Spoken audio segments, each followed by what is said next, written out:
Welcome to the Rim Break Rodeo. We hope this video helps. In this video, I will explain how to make your own rock candy. First, gather your basic supplies: 2 cups of sugar, 1 cup of water, a saucepan, and a heat-safe glass jar.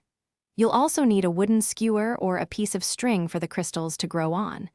Make sure all your equipment is sparkling clean.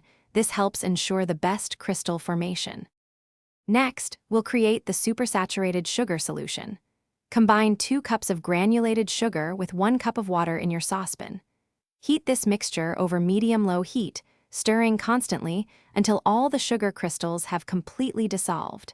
It's crucial not to let the solution boil, as this can prevent proper crystal formation later on. Just get it hot enough to dissolve the sugar. Now, let's prepare for crystal growth.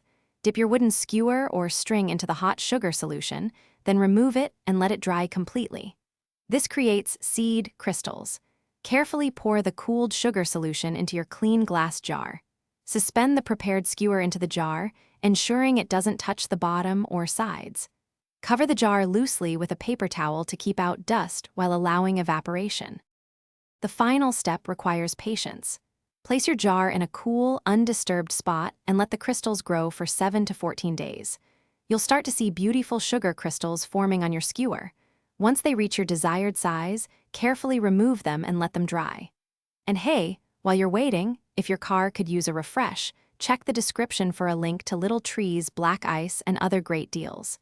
Enjoy your homemade rock candy. Thanks for watching.